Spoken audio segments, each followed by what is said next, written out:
Olá, eu sou Guto Azevedo, professor de matemática, e neste vídeo vou resolver as atividades do PET final avaliativo.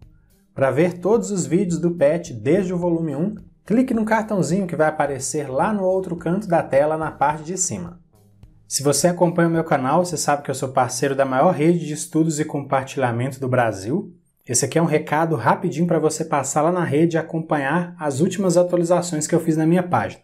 Recentemente eu postei lista de exercícios de análise combinatória e probabilidade e também de geometria espacial, que são dois dos assuntos que a gente vai tratar aqui nesse vídeo. Essas listas são exclusivas, ou seja, só tem acesso a essas listas quem me segue lá na Passeio Direto. Então, se você me segue aqui, me segue lá na Passeio Direto também. É só você clicar no primeiro link que está na descrição do vídeo. Número 1. Considere todos os números de 3 algarismos distintos que podem ser formados permutando-se os dígitos 1, 2 e 3. Olha só, esses aí são todos os números que podem ser formados com a permutação dos algarismos 1, 2 e 3. 123, 132, 213, 231, 312 e 321.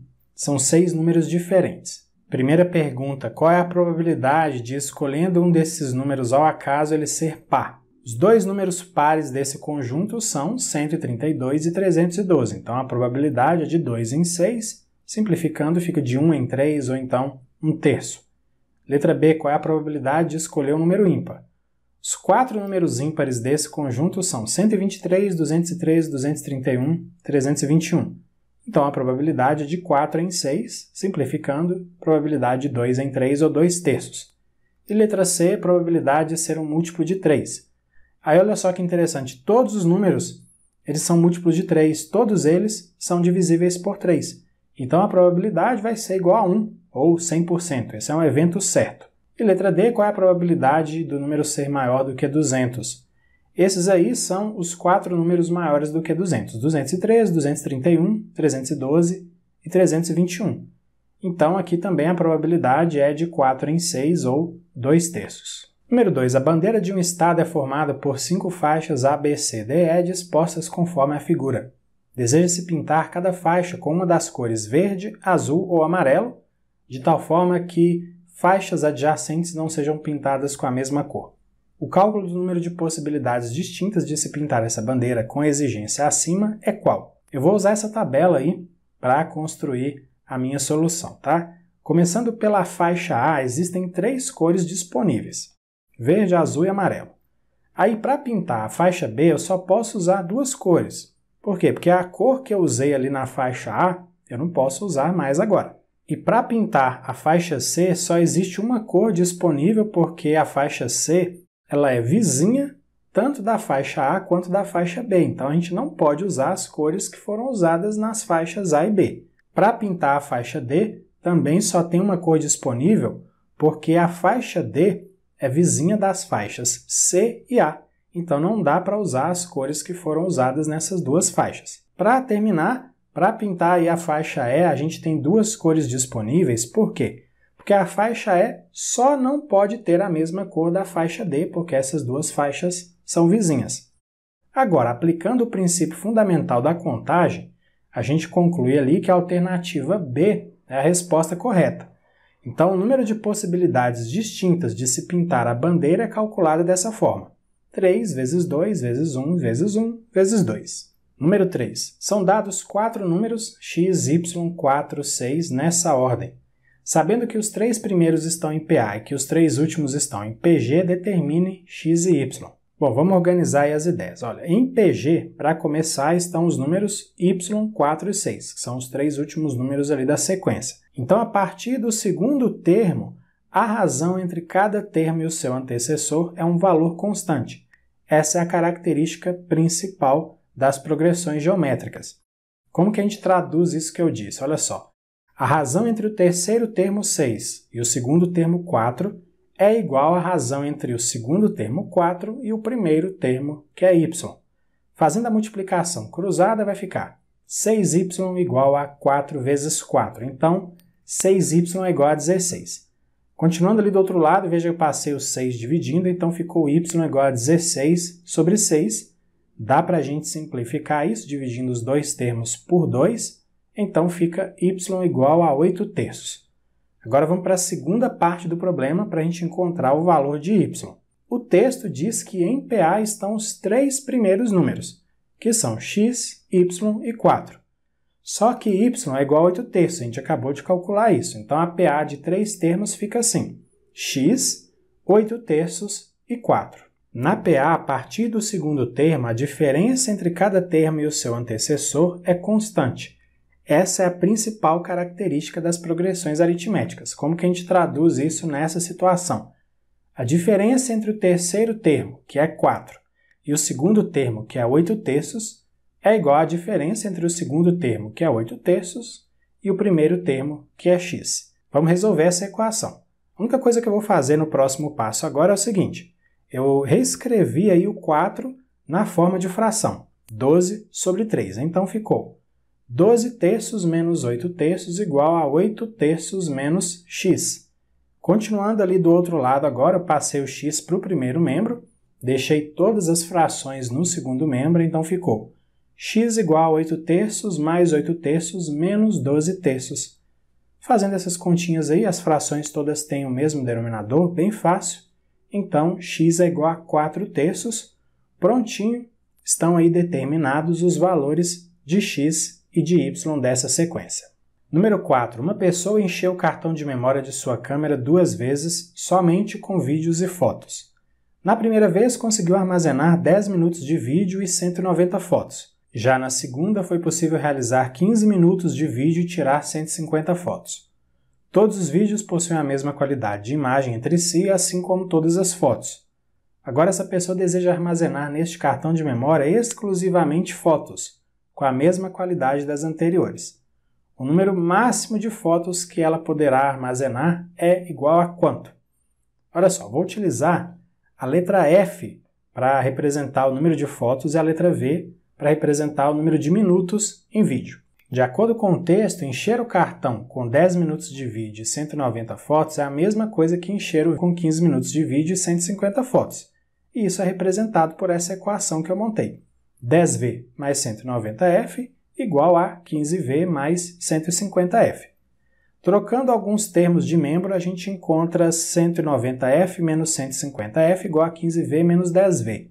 Então, 40F igual a 5V. Agora eu vou dividir os dois membros da equação por 5. Fazendo isso, a gente encontra essa relação que é muito importante. 8F igual a V. Essa relação indica o seguinte, que 8 fotos ocupam o mesmo espaço de 1 minuto de vídeo ali na memória do cartão. Como V é igual a 8F, a gente pode substituir nessa expressão a letra V por 8F, como eu fiz. Então a memória vai ser capaz de armazenar 80 fotos mais 190 fotos, ou seja, a memória é capaz de armazenar 270 fotos. Portanto, a alternativa C é a resposta correta. Número 5. Complete a tabela a seguir. Construa a circunferência trigonométrica e marque cada um dos arcos citados na tabela acima. Bom, primeiro a gente vai preencher a tabela, e para isso eu vou usar as informações e também valores que já foram encontrados, calculados nos PETs anteriores. A gente precisa lembrar que π radianos é a mesma coisa que 180 graus, existe essa relação. Agora sim a gente pode começar a completar a tabela. 0 grau é o mesmo que 0 radiano, o seno de 0 é 0, o cosseno é 1 e a tangente é 0 também.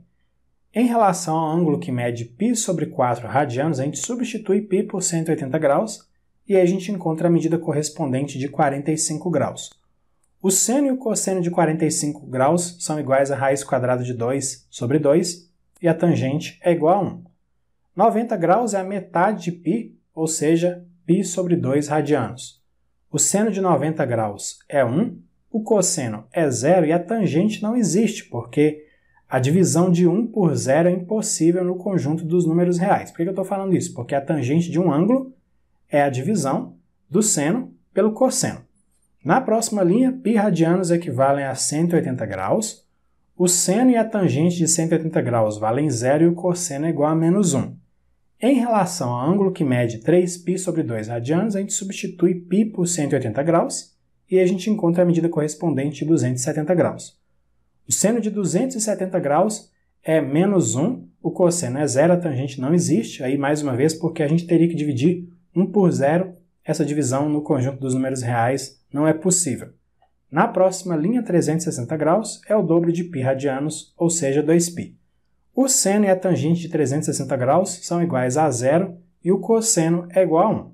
Veja que os valores para 0 grau e 360 graus são os mesmos, isso acontece porque esses ângulos na circunferência trigonométrica, como a gente vai ver, são ângulos iguais, eles estão sobrepostos. Então, vamos prosseguir aí. Veja a circunferência trigonométrica. Eu vou colocar o transferidor aí na tela para facilitar as marcações em graus na circunferência. Você pode fazer essas marcações escrevendo as medidas em graus ou em radianos, ou pode escrever as duas também, tá bom? Aqui, por uma questão de espaço, eu vou colocar apenas as medidas em graus, mas pela tabela a gente sabe quais seriam as medidas em radianos. Então vamos lá, ali no início, bem à direita, estão os ângulos de 0 e 360 graus, são iguais.